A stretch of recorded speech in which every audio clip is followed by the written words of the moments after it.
número 8. Maravilha, é um salmo de Davi aí, né? Segunda melodia, os lagares, salmos de Davi. Diferente do Salmo 7 que a gente viu ontem, né? O Salmo 8 aí, ele traz a majestade e a dignidade, a majestade de Deus e a dignidade do ser humano nosso aí, né? O Salmo 7, Davi vai clamar por justiça, mas ele confia no Senhor que a justiça vai ser feita pela mão de Deus. A palavra do Senhor diz que a vingança pertence ao Senhor. Eu sei que há momentos difíceis assim na vida de qualquer pessoa, em que confiar que a vingança melhor é de Deus é, é mais difícil. Mas a esperança é que a gente tem que abrir mão de algo que nos fez mal. E isso aí a gente só consegue na presença de Jesus. E esse hino ele vai exaltar o nome do Senhor, né? Ele começa e termina com a mesma declaração aí, é o Senhor, Senhor nosso. Quão magnífico, já começa aí o verso 1, né? Quão magnífico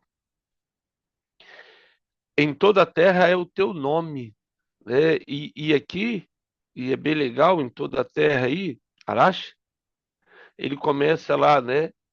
Yahvé, né? O Senhor, Senhor nosso aí, Adonai Ma'adi, do hebraico aí, Shinchá, né? O Senhor, Senhor nosso, quão magnífico aí. Yahvé é o nome que a gente já conhece, é o nome que Moisés vai perguntar para Deus qual é o seu nome lá em Êxodo, e Deus vai falar, por que pergunta meu nome, né? Eu sou, né? Yud-Re, Vav-Re, a gente já falou sobre ele no livro de Daniel, e Yahvé, e aí eu tenho o Senhor, Adonai, né? O judeu ele usa o nome Adonai, ele não usa Yahvé. Quando os escribas iam escrever Yahvé, eles escreviam com uma pena diferente. Eles não têm o hábito de ficar falando em Yahvé. Eles chamam Adonai, Adonai é nosso Senhor. Sobre essa questão de intimidade de pai e filho. Aqui o autor de Hebreus ele vai usar Adoneinu, né? A raiz Adonai, Adoneinu, que é nosso, nosso Senhor. Adonai, Senhor, Elehu, Enu, aliás, que quer dizer Senhor próximo ali, nosso, de intimidade.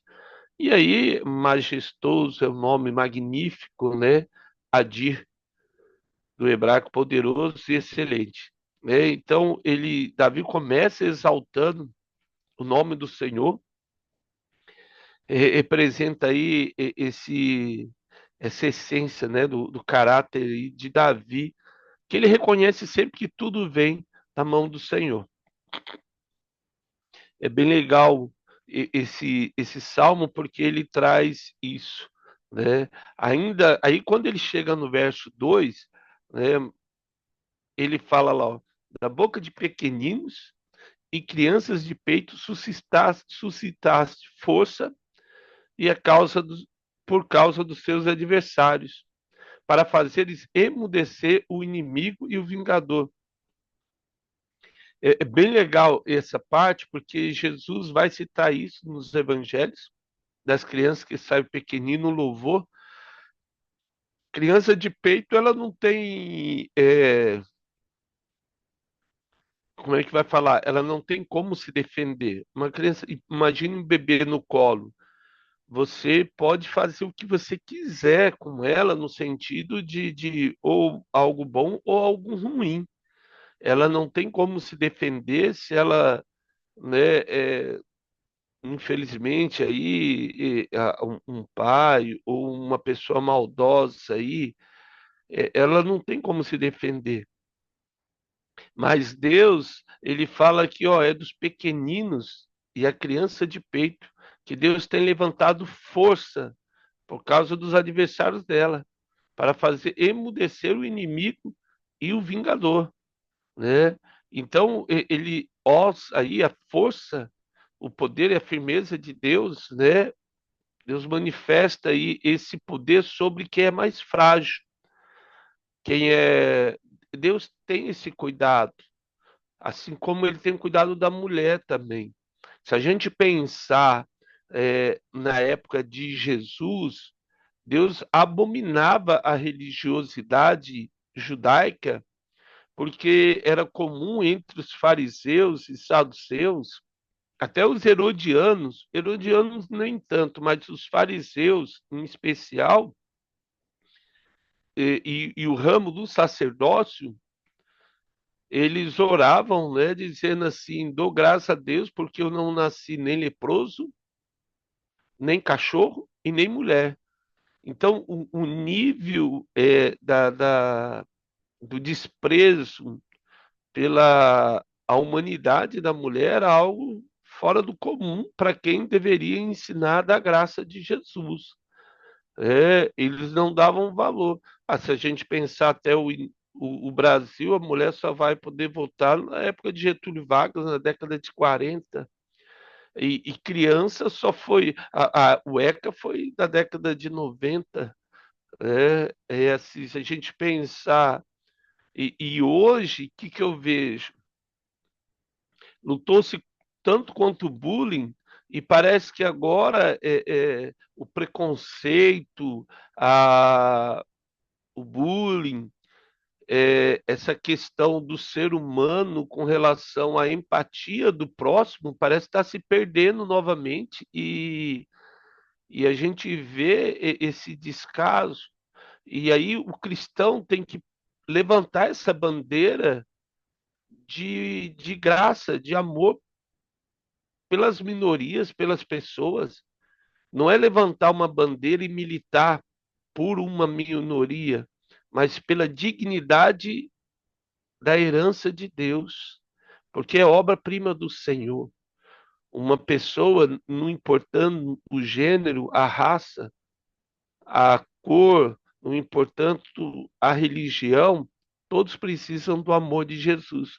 O cristão aqui não está para dizer quem está certo ou quem está errado, porque quem tem poder de julgar é só o Senhor e Yahvé, Deus Todo-Poderoso. Até o nosso irmão, Jesus Cristo, veio na terra e ele diz: eu não vim para julgar ou condenar o mundo, eu vim para salvar. O cristão está para morrer por Cristo, em nome de Jesus, e não para matar em nome de Jesus.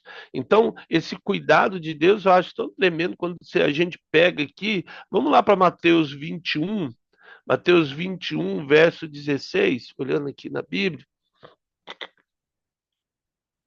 Mateus 21, verso 16, ele põe de bico, ou seja, de graça, olha só, vocês se acham muito forte por causa da influência que tem política, ou porque tem muito dinheiro, ou porque é um rei, um governador. Aí Jesus chega e fala para eles assim, ó: ouves o que esses estão dizendo? Respondeu-lhe Jesus: sim. Nunca leste, ele vai citar o Salmo 8 aqui, ó: da boca de pequenos e crianças de peito, tiraste o perfeito louvor. A verdadeira adoração não estava entre os saduceus, fariseus, saduceus, herodianos. O perfeito louvor estava na simplicidade de uma criança que olhou para Jesus e glorificou o nome de Deus. Simples assim. Deus derrota os adversários não com o exército, mas com aquilo que o mundo considera fraco. O apóstolo Paulo fala, né? Quando estou fraco, aí sou forte, porque aí eu dependo de Deus. O que Davi cita nesse salmo, que Jesus está dizendo aqui em Mateus, o que Paulo vai dizer na carta dele, é que a nossa força vem do Senhor, como diz Neemias, né? Neemias vai falar isso, né? A nossa força vem do Senhor. Então a nossa confiança vem do Senhor. A força vai partir quando eu olhar para mim e falar: nossa, eu preciso do Senhor. Aí ele chega no verso 3, voltando lá para Salmos, verso 3 e 4, é bem legal esse ponto. porque ele já mostra aí a pequenez da humanidade diante do universo. Quando contemplo os teus céus, obra dos teus dedos, e a lua e as estrelas que estabeleceste, que é o homem que dele te lembres, e o filho do homem que o visites. Se a gente pensar, estava vendo na palavra, o que acontece? O livro de Jó vai falar muito sobre isso, a gente nem vai ler. Mas existe 6 trilhões de estrelas no universo. Nem sei quanto que dá isso, 6 trilhões de estrelas, né? É muita estrela. Se a gente pensar que cada estrela tem um mini universo, né? A gente sabe que tem um supercúmulo, aí tem as constelações, e aí você tem a questão das galáxias, constelações depois, e aí um sistema.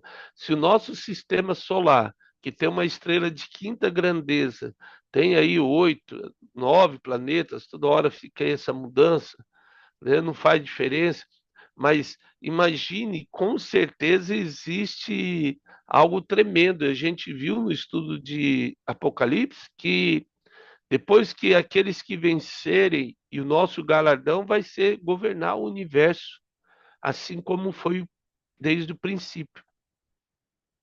E aí, Davi, ele fala assim: ó, quando vejo os teus céus, que é o homem? Né? A, a, ele usa aqui, olha só, é, quando ele chega no verso 4 aí, fala: então, o que é o homem? Imagine, ó, se eu tenho 6 trilhões de estrelas, não sei quantos planetas, aí você multiplica isso por 9. Vamos multiplicar por 9 para ficar bem raso aí. De planetas, de é, seres celestiais aí, os planetas, os astros aí. Imagine Deus se lembrar de mim, de você. A palavra de Deus diz que nenhum fio cai da nossa cabeça sem que Deus saiba. E aí ele usa que é o homem, no hebraico, homem é shi, né? Só shi, né? Eu sempre costumo dizer, tem uma brincadeira que eu faço, discurso é sempre assim, Deus olhou para a mulher e falou, olha, eu vou te dar aí um marido. Ela olhou assim, ixi, né? Dizer homem, né? No hebraico, shi, ixi, deu errado. Não, brincadeira. Aí ele usa aqui Enosh, que é homem frágil, né? Enó, frágil, chi, homem, né? Mortal, homem de barro, homem que quebra, homem que é fraco aí, né? E o filho do homem, que o visites, né? E aí ele usa bem Adão, né? Adão, que é filho do homem, bem, filho, filho do homem, Adão. Adão significa, desculpa, homem, né? E aí, aqui Davi vai contemplar aí os astros, né, o céu, a lua, ele vai falar essa magnitude de Deus aí, e como eu e você somos frágeis. Mesmo sendo frágil, Deus olha para mim e para você. E aí ele traz essa dignidade do homem, não por mérito dele, mas pela graça de Deus. Voltando ali no Salmo 5, só queria ler Jó 7,17 e depois Hebreus, vou ler rapidinho, Jó 7,17. Jó capítulo 7, verso 17. Ele diz assim: o que é o homem para que tanto estimes e ponhas nele o teu cuidado, e cada manhã o visites, e cada momento ponhas à prova, né? A, esse discurso aí, né, dos amigos de Jó, o homem não é nada, mas Deus visita, assim como foi no jardim que Deus visitava. Vamos ler Hebreus 2, versos 6 e 8. Hebreus capítulo 2. É tão legal isso aí, porque a gente vê a magnitude de Deus e a nossa pequenez. Não tem como não acordar de manhã e falar, Deus, que miserável homem que sou, e mesmo assim o Senhor olha para mim. Hebreus capítulo 2, o verso 6, e diz, ó, antes, alguém em certo lugar deu pleno testemunho dizendo, que é o homem que dele te lembres? Citando Jó, né? Ou filho do homem que o visites? Aí, Salmos aí, lembrando que Jó veio antes de Salmo. Fizeste por um pouco, menor que os anjos, de glória e de honra o coroaste, e constituíste aí sobre todas as tuas obras das tuas mãos. E então, voltando lá, vamos voltar para o Salmo, e, e esse texto aqui, né, que traz o verso 5, esse texto que Hebreus vai citar aí, é exatamente o Salmo. Olha só, mesmo sendo pequeno, né? Aí ele faz algo que é tremendo aqui, ó. Fizeste, no entanto, por um pouco, menor do que Deus, e de glória e de honra o coroaste, né? Menor do que Elohim, né? Ele usa aí, ó, Vatesharesh, Meat me Elohim, que é fizeste menor que Elohim, é o nome de Deus. E nome de é diferente lá, né, que aparece em Hebreus, é ângelos, dos anjos. Aqui ele cita Elohim, menor do que Deus. E é bem legal porque quando a gente lê Hebreus, ele cita que Deus fez ele menor até que os anjos quando estava aqui. Mas o Salmo diz que ele é menor do que Deus, né? Tradução, não sei se era essa ideia mesmo, porque a gente tem que lembrar que Jesus ele não voava igual os anjos e não tinha o poder que os anjos tinham, mas ele traz essa ideia, né, de menor do que Deus, né, ou seres celestiais, porque Elohim é a palavra usada para Deus quando a gente falou sobre Daniel, lembra que a gente citou isso aí? Elohim podia ser para qualquer Deus, tanto para Yahvé, e Yahvé ele só vai surgir em Êxodo. Em Gênesis, Elohim era algo mais amplo. Eles não sabiam, acreditavam em vários deuses, então podia ser qualquer Deus, né? Desde Baal, é, Osíris, os egípcios, podia ser qualquer um, né? Ra do Egito, né? E assim por diante. E Thor lá dos gregos ali, dos nórdicos, não importa.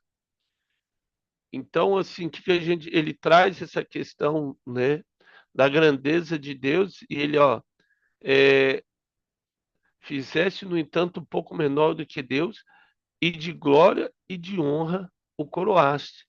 Mesmo sendo menor aos olhos humanos, a glória de Jesus estava sobre Deus, estava na mão de Deus, né? A, essa glória, né, kavod, a glória de Deus, essa mesma palavra ele cita em Isaías 6, quando Isaías vê a glória de Deus, kavod de Deus, né? A honra a dar, glória e honra, né? Kavod a dar, glória e honra, domínio sobre a criação. Lá em Gênesis 1, vamos ler Gênesis capítulo 1, verso 26 e 28,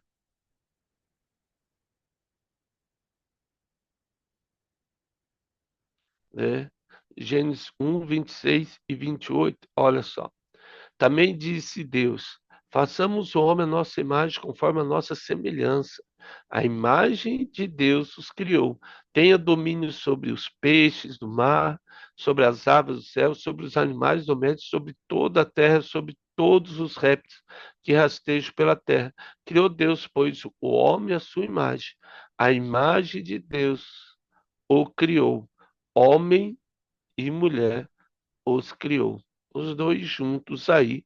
Depois a gente vê lá, né, como foi feito essa a obra do Senhor. mas ele vai citar isso voltando para Salmos. Vamos lá, quando ele chega no verso 6, olha só: deste-lhe domínio sobre as obras da tua mão, sobre os pés tudo puseste. E aí, tudo está debaixo dos pés de Jesus.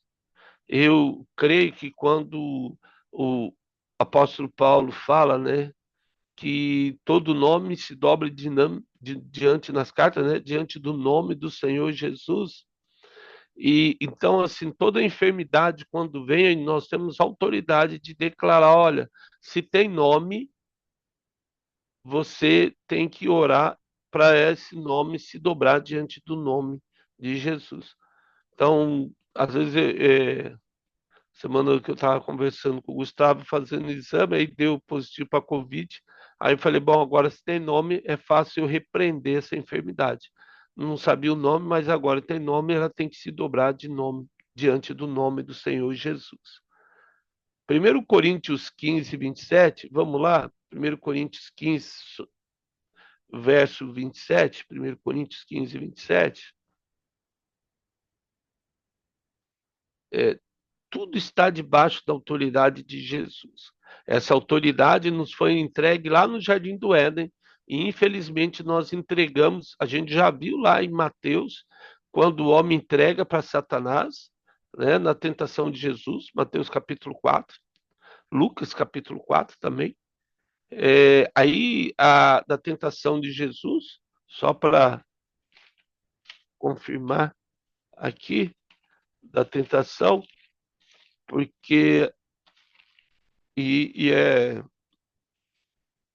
é Mateus capítulo 4 mesmo, e Lucas, se eu não me engano, é 4 ou 5, mas só para depois, tudo 4. Mateus 4 e Lucas 4. Falei o endereço certinho, só para a gente não errar aí na localização. E aí, quando chega aqui em 1 Coríntios, né, e é bem legal, o verso 27, ele diz assim: ó, porque todas as coisas sujeitou debaixo dos teus pés.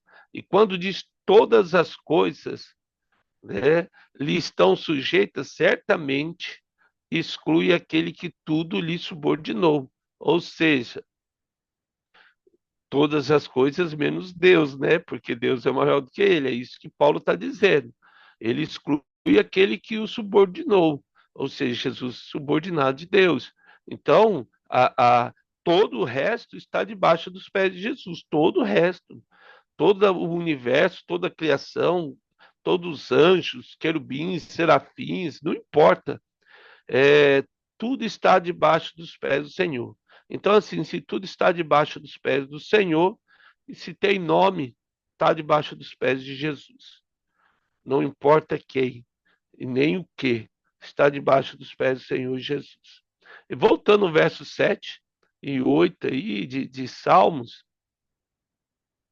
aí ele traz esse, né? Ovelhas e bois todos e também os animais do campo, igual a citação que a gente leu lá de Gênesis.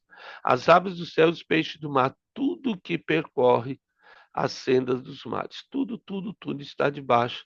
Toda a criação, o que Deus está dizendo aqui é que toda a criação, lá em Gênesis, vamos lá para Gênesis, e é bem legal, Gênesis capítulo 2, pega Gênesis capítulo 2, o verso 1, Gênesis 2, verso 1. Assim, pois, foram acabados os céus, né?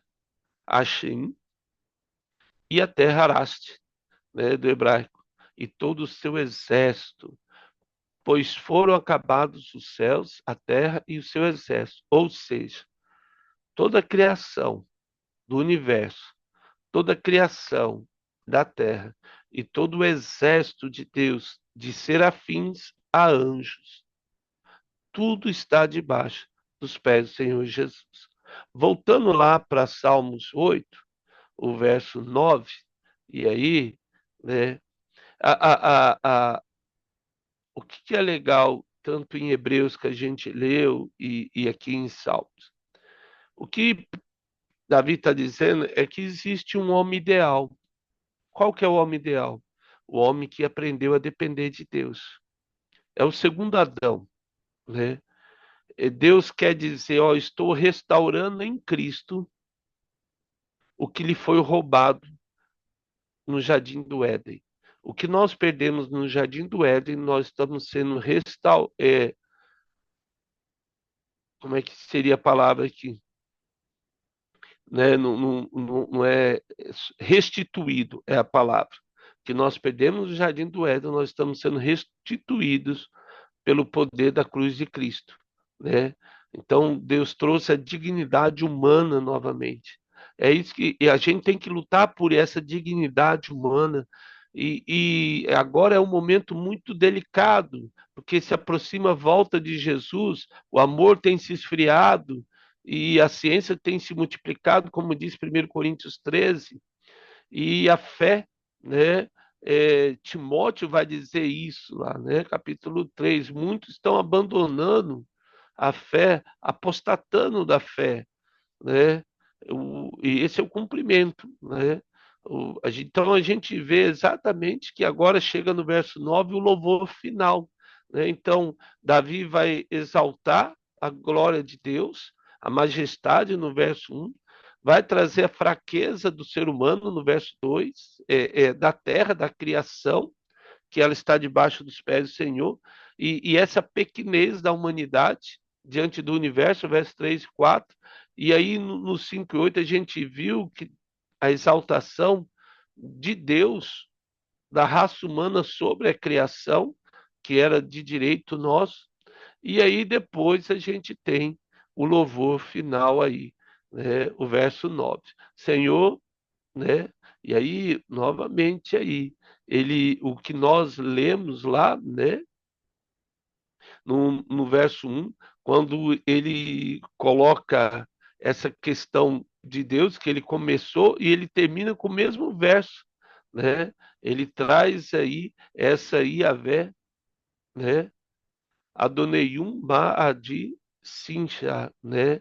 Ou seja, a majestade, Senhor, Senhor nosso, né? Quão magnífico é o teu nome em toda a terra. E aí ele faz um trocadilho, né? E aí ele usa Yahvé Adonaiu, né?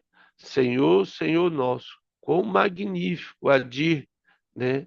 Em toda a terra, Araste, é o teu nome. O nome de Jesus é precioso, o nome de Deus é precioso. E aí a gente tem essa ideia aí, né? Então, o que que a gente pode, sei lá, ter aprendido hoje? O valor humano ele vem de Deus, sempre de Deus, não vem de ninguém além do Senhor Jesus, né? Ah, nós temos um propósito, o pastor Rick Warren, no livro dele, Uma Vida com Propósito, trabalha bem isso, é bem legal. Eu e você temos um propósito na vida, né? Ele trabalha o orgulho do homem, porque ele trata essa pequenez. Somos pequenos diante do universo, do cosmos, diante da criação, não somos nada, mas Deus nos abençoa. Mas somos coroados de glória em glória, assim como uma criança, um bebê de colo. Amém? Que Deus possa nos abençoar nesse dia ensolarado aí de verão e nos trazer a graça divina dele todos os dias. Ó Pai, quero agradecer por este dia, pelos sonhos que o Senhor tem para nós, que o Senhor tire de nós todo orgulho, toda vaidade, toda soberba.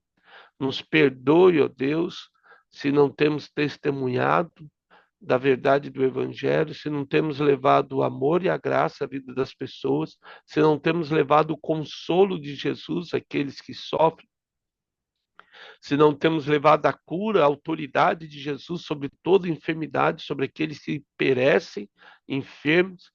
Eu peço perdão, ó Deus, e peço que o Senhor hoje, ó Deus, nos incomode a ter uma vida transformada pelo Evangelho de Jesus.